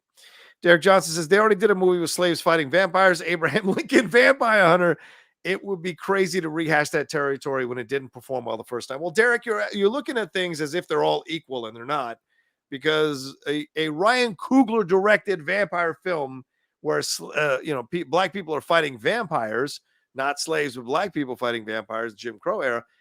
That's a different situation than something like Abraham Lincoln Vampire Hunter, which is a toss-off C-level movie that they put out there to try to get some quick bucks. You know, Right. two different This things. is the thing. Yeah, Beekeeper is not Die Hard, is what I'm saying. But anyway, go ahead. Abraham Lincoln Vampire Hunter is a title that operates in two ways. Yeah. In one way, it's like, holy shit, fucking Abraham Lincoln's killing vampires. Hell Yeah, right. Oh shit. And then the flip side is how many people heard Abraham Lincoln Vampire Hunter? That sounds like the dumbest fucking movie I've ever heard. I'm not going to see that. Yeah. You know, so like that's just a loaded title that I don't think that did that movie any favors. Not that it was a good movie. It was not. Yeah, no, it wasn't.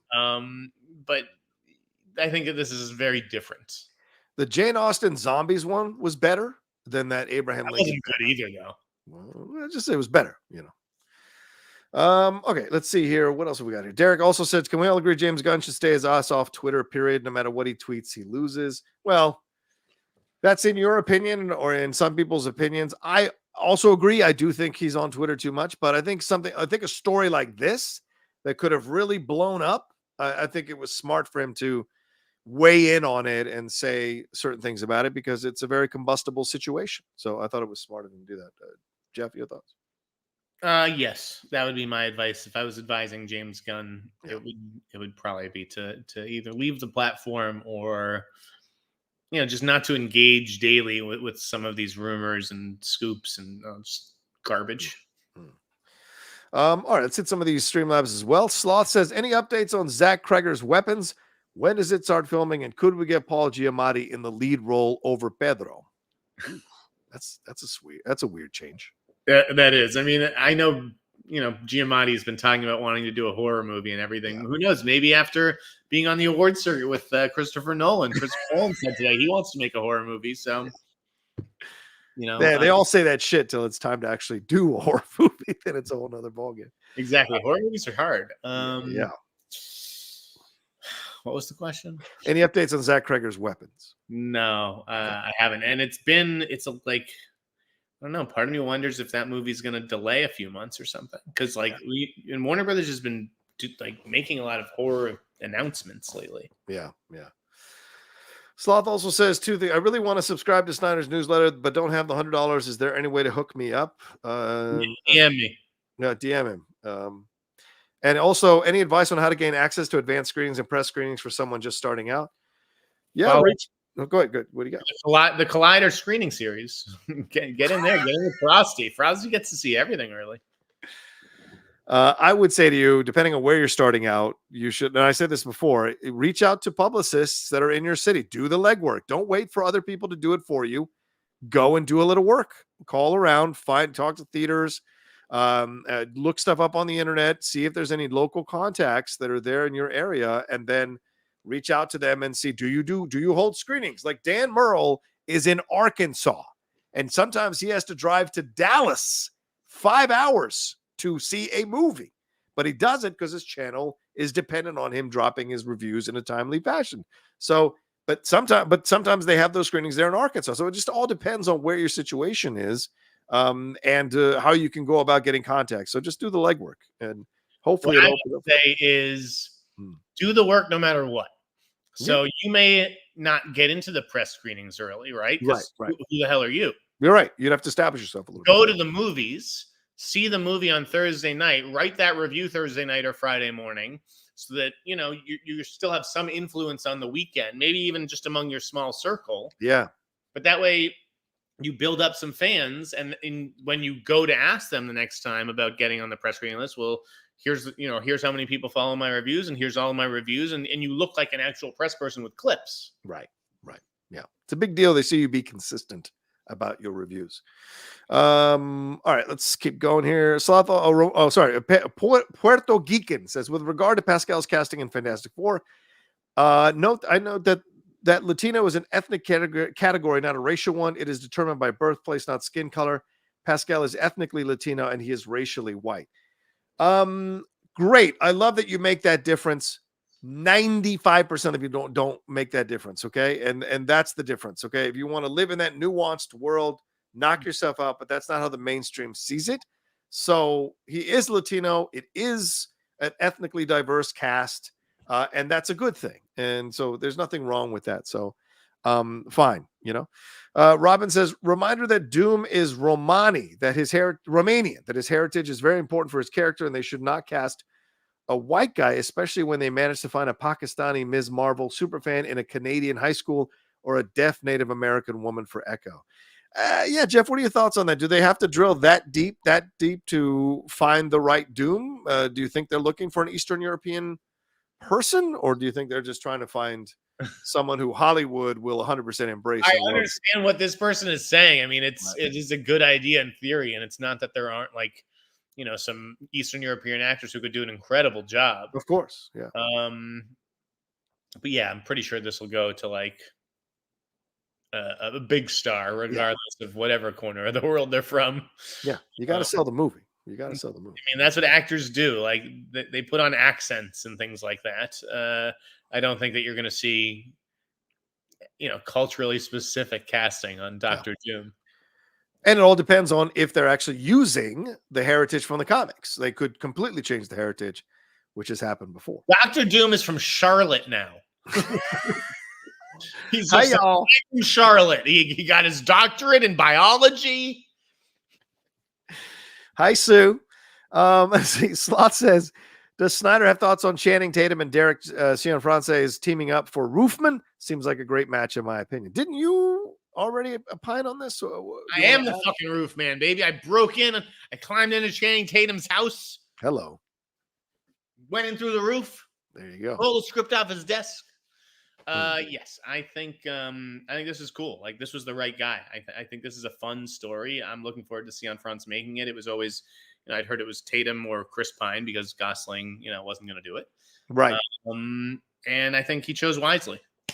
There you go. All right. That's good.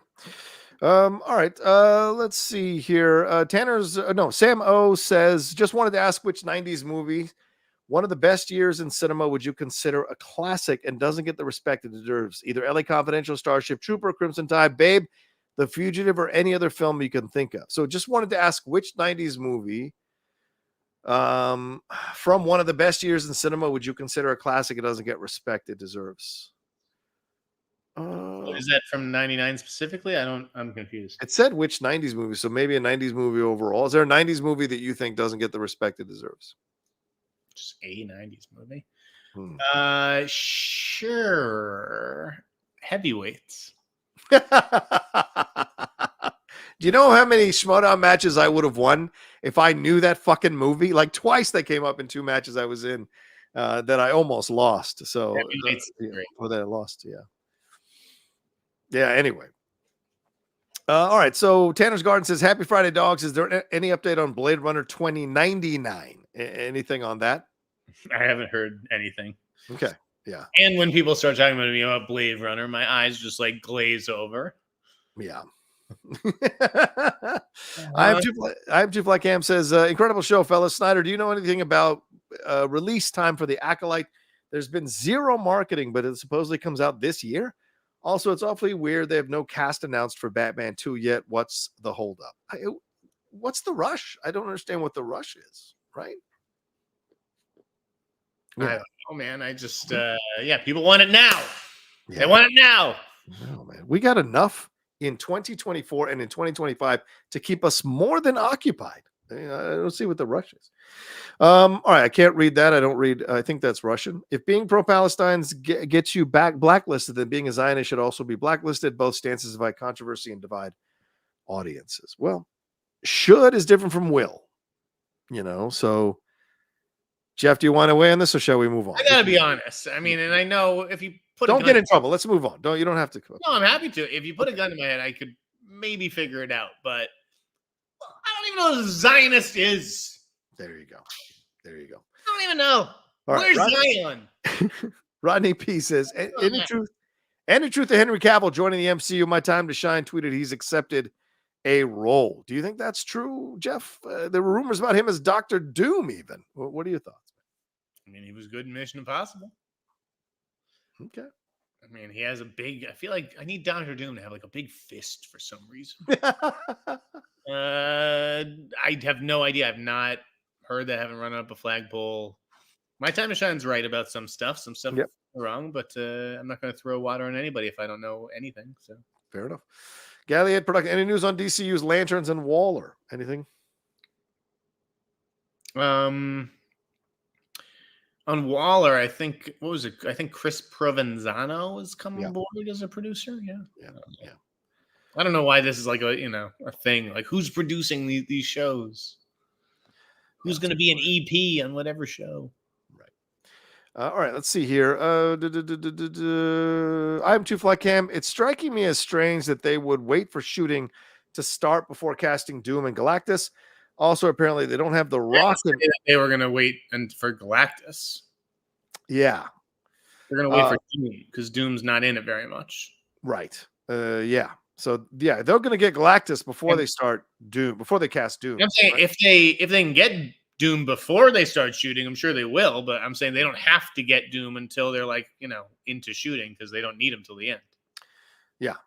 Also, apparently, they don't have The Rock and Moana 2 yet. These moves feel off the cuff from Disney. I don't think knockoff Suicide Squad happens either, Rocha. Oh, yeah, talking about Thunderbolts. Yeah. I'm pretty adamant that that's happening. Why assign a movie at this point a fake release date in May? I don't know. Just to keep it there for some reason. I don't know. As soon as they start shooting, if I see people on set shooting, then okay. I guess I'll take it back. But look at all the people in that thing, right? Like if it wasn't going to happen, wouldn't Florence Pugh have a bunch of other shit by now? Maybe she's taking a break. She's been working so much. Maybe she's taking a break. She's been a lot of shit. She's been busy. Yeah, Moana 2. I don't think I can say what I heard, but I don't think I can say what I heard, but I don't know about The Rock and Moana 2 is what I'll say. Did Dwayne call you again? Did Dwayne hop on the phone with?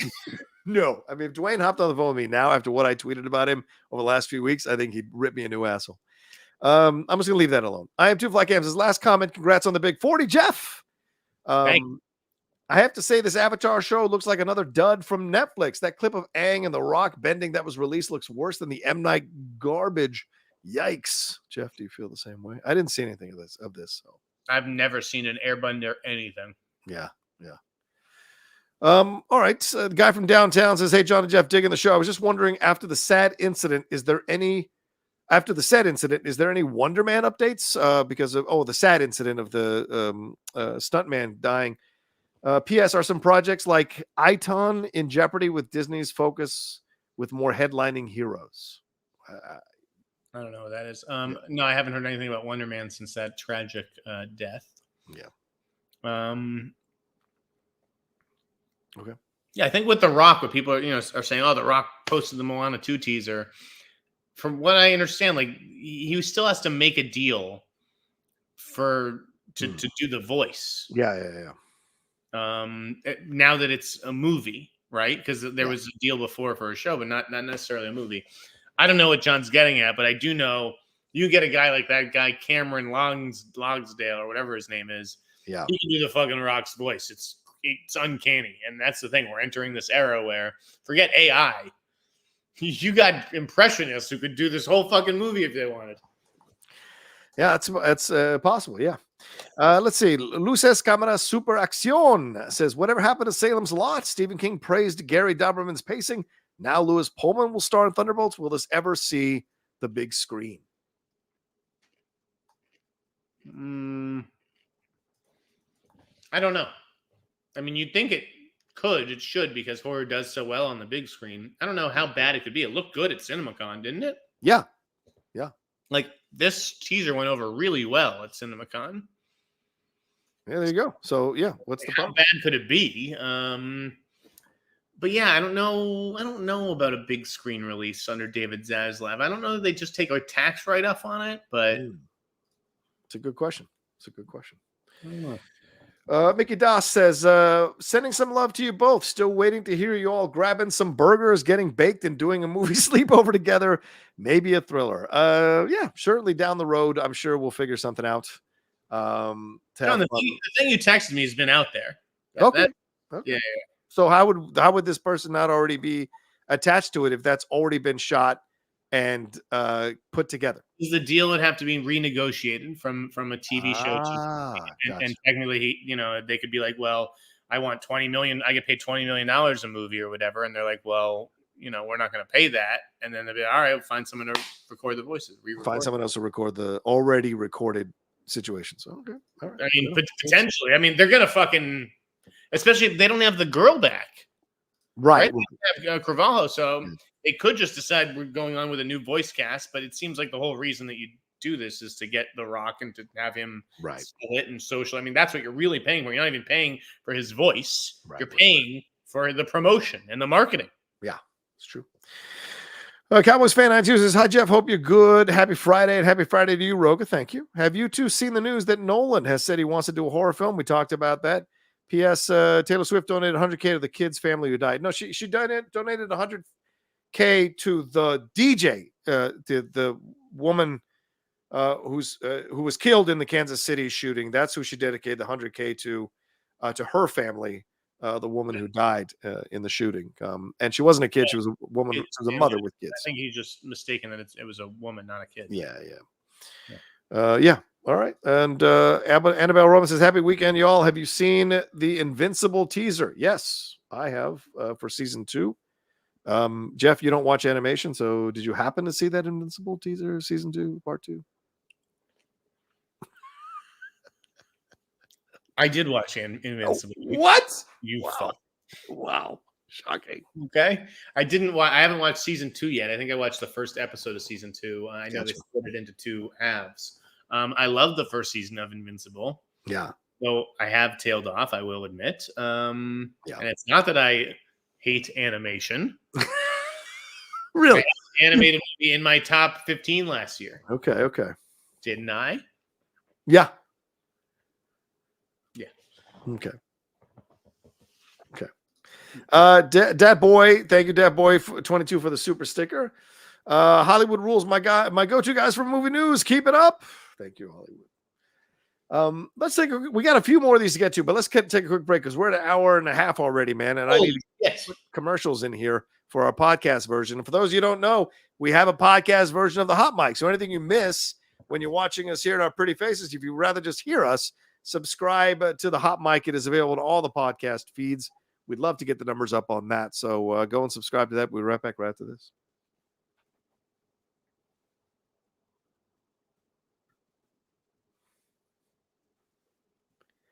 Yeah, I don't think we're going to get to any more news stories here, Jeff. We got a lot of these Streamlabs and Superchats to get to. So let's just focus on that. What do you say? Are you cool with that? Yeah. Okay. All right, let's hit some more of these and roll through. Wayne Edwards says, good evening, gents. The Fantastic Four has had 3 bad films and a canceled comic book series and has never been popular in the 2000s. Who under 45 years old is excited by this?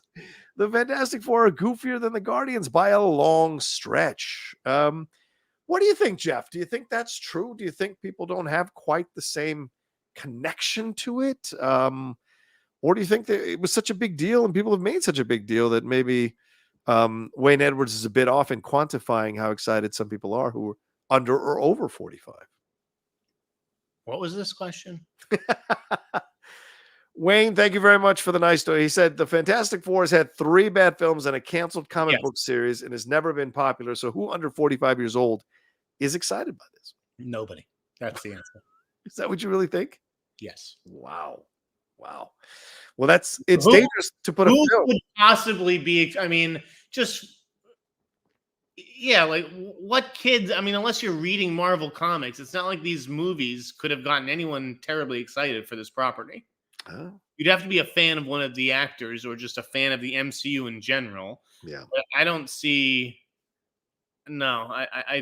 that teens are stoked for the new Fantastic Four movie. Okay. Joe closes, how did Rotten Tomatoes become the de facto critic site? I feel like Metacritic is better. I love these responses, though, John. The one person who's just like, I'm under 45 and I'm excited for it, so you're wrong. Like, I'm speaking in generalizations here. I'm sure that there's someone under 45 in the world who's excited for the Fantastic Four movie. In general, do I think people are excited for that movie? No. Yeah. Let's see here. What else? Tanya Tyler says, hi, guys. Support to the stream. Thank you, Tanya. Appreciate it. Derek Johnson says, love the show. John and Jeff, you guys' talent always shines through in these shows. Wish you much success for the future. Thank you, Derek. It's very kind of you. Let's see here. What else have we got from these? Is that all of them down there? Bringing the show. Oh, yeah. All that. Aaron Smith says, what is happening with the Amy Adams movie Night Bitch? Have you heard anything, Jeff, on that?